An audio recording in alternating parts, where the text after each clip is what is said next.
చూడు నా పాట చూడు నాటు నాటు నాటు నాటు నాటు నాటు వీర నాటు నాటు నాటు నాటు నాటు నాటు నాటు పూర నాటు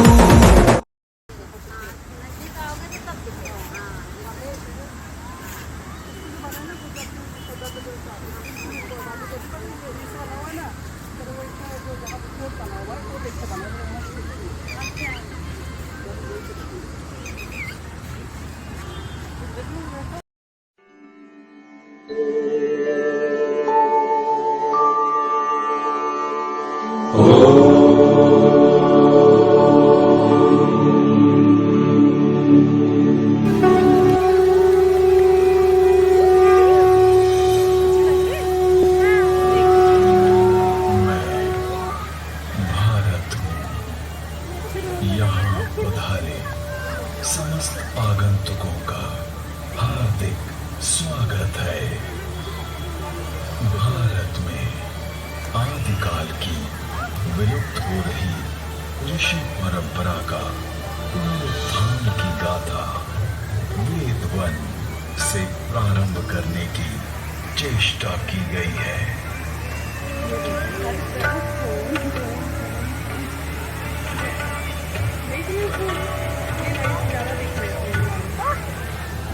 वेद परमपिता परमात्मा की पवित्र वाणी है जो सृष्टि के प्रारंभ में मानव मात्र के कल्याण के लिए अग्नि, वायु, आदित्य, अंगिरा इन 4 ऋषियों के पवित्र अंतःकरण में उद्भूत हुई।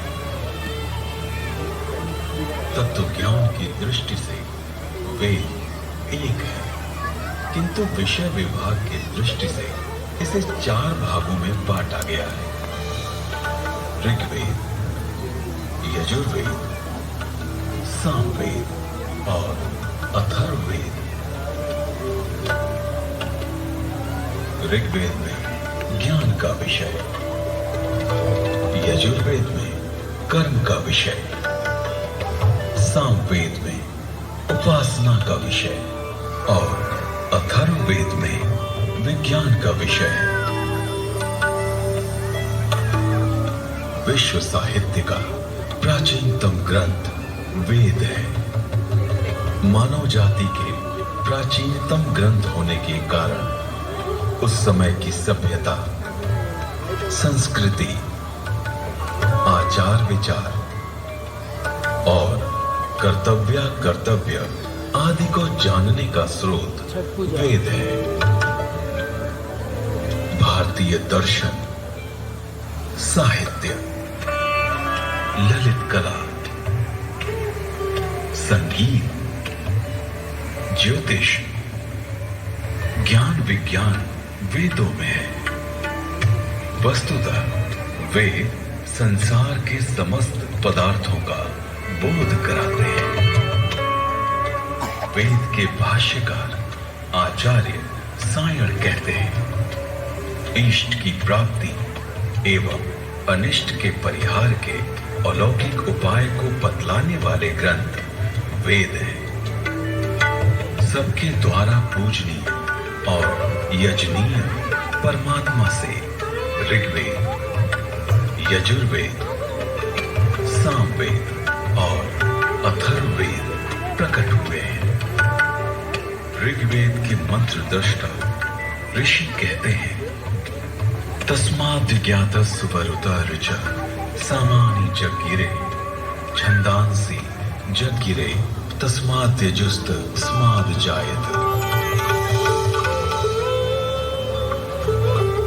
ऋग्वेद जिसके द्वारा विभिन्न देवताओं की स्तुति की जाती उसे ऋग कहते हैं। ऋच्यते स्तूयते अन्य इति ऋग। इस प्रकार की ऋचाओं के संग्रह का नाम ऋग्वेद है। ऋग्वेद विश्व साहित्य का प्राचीनतम ग्रंथ है। ऋग्वेद में 10 मंडलों में 1028 सूक्त में 10,600 मंत्र हैं। यजुर्वेद। यजुर्वेद में कर्मकांड का प्राधान्य है, जिसकी समाप्ति अनियत अक्षरों वाली है, अथवा जो गद्यमय है उसे यजुष कहते हैं।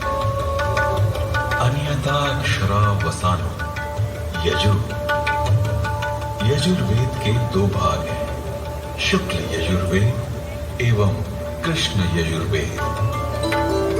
शुक्ल यजुर्वेद में 40 अध्यायों में 1975 मंत्र हैं। कृष्ण यजुर्वेद गद्यात्मक है। सामवेद। गीति साम है, गीतिषु समाख्या। संगीत का मूल उद्गम सामवेद है।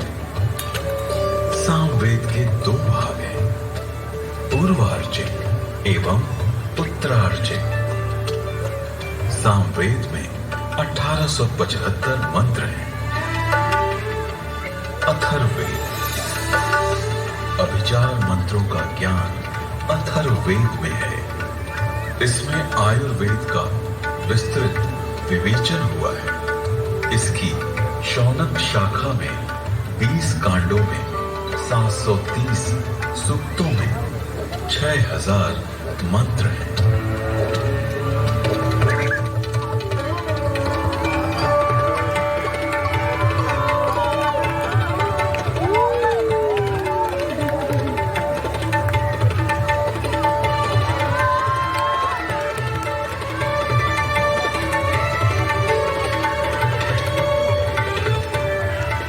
प्राचीन काल में वेद श्रुति परंपरा से अक्षुण्ण रहे। वैदिक ऋषियों ने वेदों को कंठस्थ किया और अपने शिष्यों को इसका श्रवण कराया। शिष्यों ने सुनकर वेदों को कंठस्थ किया और उन्होंने अपने शिष्यों को सुनाकर कंठस्थ कराया। इस प्रकार श्रुति परंपरा से वेद अक्षुण्ण बने रहे। वेदों में किसी भी प्रकार की मिलावट न हो सके, इसके लिए वैदिक ऋषियों ने विकृति पाठों का निर्माण किया। वेदों में मंत्र दृष्टा ऋषियों का उल्लेख है, जिन्होंने मंत्रों का साक्षात्कार किया। इस परंपरा में सप्त ऋषियों का विशेष महत्व बतलाया गया है। सप्त ऋषियों का वैशिष्ट्य उपनिषद एवं पुराणों में मिलता है। ये 7 ऋषि हैं: वशिष्ठ, विश्वामित्र, जमदग्नि, भारद्वाज, अत्रि, गौतम, अगस्त्य। वेदों में अनेक ऋषिकाओं का भी उल्लेख है। इन ऋषियों की परंपरा का अनुपालन करने वाले ऋषियों ने भी इन्हीं नामों को धारण किया।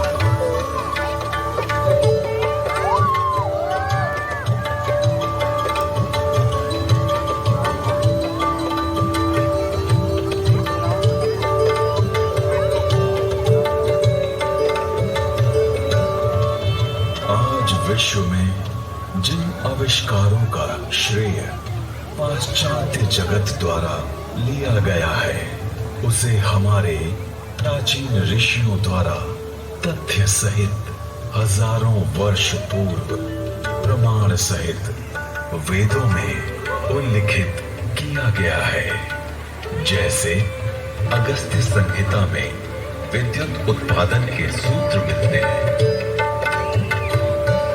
एक मिट्टी का पात्र लें, उसमें ताम्र पट्टिका कॉपर शीट डालें तथा शिखग्रीवा कॉपर सल्फेट डालें। फिर बीच में गीली काष्ठ पांसु वेट सॉडस्ट लगाएं। ऊपर पारा मर्क्यूरी तथा 10 लौष्ट जिंक डालें। फिर तारों को मिलाएंगे तो उससे मित्रा वरुण शक्ति इलेक्ट्रिसिटी का उदय होगा। अगस्त्य संहिता में विद्युत का उपयोग इलेक्ट्रोप्लेटिंग के लिए करने का भी विवरण मिलता है। अतः अगस्त्य को कुंभोदक बैटरी बम भी कहते हैं।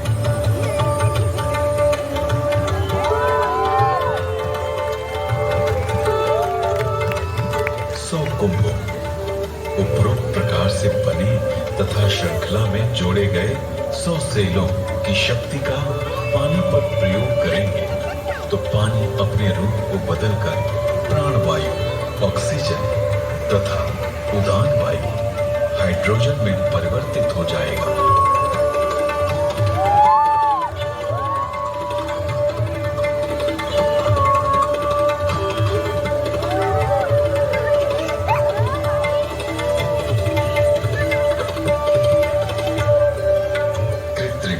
स्वर्ण अथवा रजत के लेप को सत्कृति कहा जाता है। लोहे के पात्र में सुशक्त जल तेजाब का घोल, इसका सानिध्य पाते ही यमक क्षार, सोने या चांदी का नाइट्रेट ताम्र को स्वर्ण या रजत में ढक लेता है। स्वर्ण से लिप्त उस ताम्र को शातकुंभ अथवा स्वर्ण कहा जाता है। विद्युत तार, आधुनिक नौका चलन और विद्युत वहन, संदेश वहन आदि के लिए जो अनेक बारीक तारों की बनी मोटी केबल या डोर बनती है, वैसी प्राचीन काल में भी बनती थी, जिसे रज्जु कहते थे।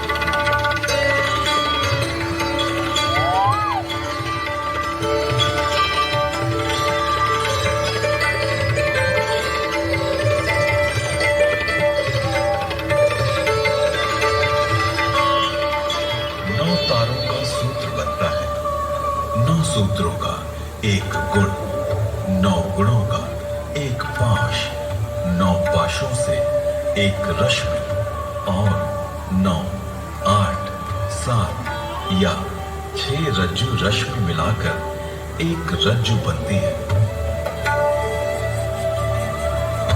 आकाश में उड़ने वाले गर्म गुब्बारे। इसके अलावा अगस्त्य मुनि ने गुब्बारों को आकाश में उड़ाने और विमान को संचालित करने की तकनीक का भी उल्लेख किया है।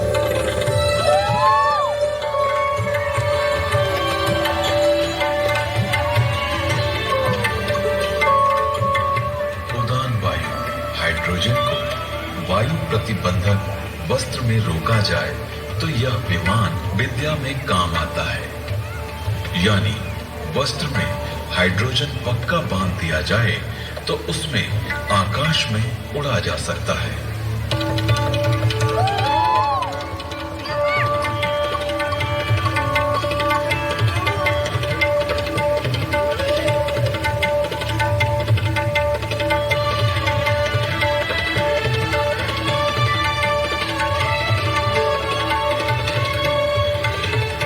विमान वायु पर उसी तरह चलता है जैसे जल में नाव चलती है। तत्पश्चात उन काव्य पंक्तियों में गुब्बारों और आकाश छत्र के लिए रेशमी वस्त्र सुयोग्य कहा गया है, क्योंकि वह बड़ा लचीला होता है। वायु पूर्ण वस्त्र, प्राचीन काल में ऐसा वस्त्र बनता था जिसमें वायु भरी जा सकती थी। इस वस्त्र को बनाने की निम्न विधि अगस्त्य संहिता में है।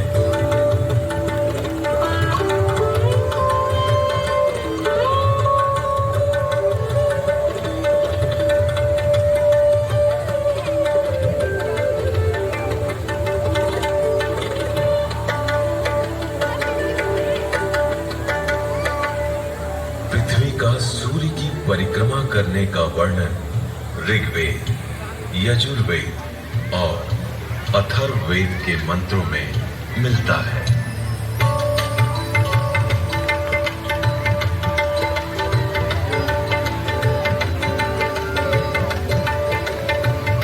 यह पृथ्वी घूमती है अपनी माता अंतरिक्ष के सामने रहते हुए सूर्य रूपी पिता की परिक्रमा करती है।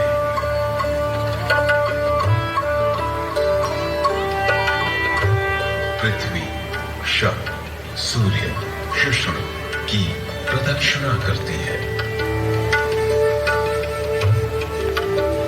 ऋग्वेद में जल की उत्पत्ति यानी H2O का उल्लेख है।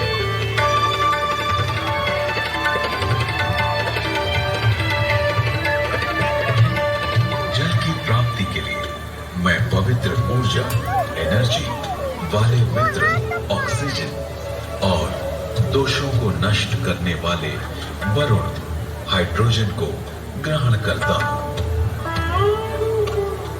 यजुर्वेद में सूर्य में उच्च जल तत्व यानी हीलियम का संकेत किया गया है।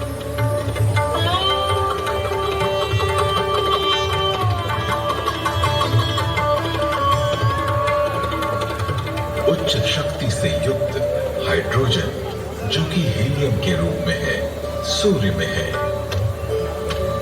सूर्य के चारों ओर गैसों के समूह का उल्लेख ऋग्वेद में है।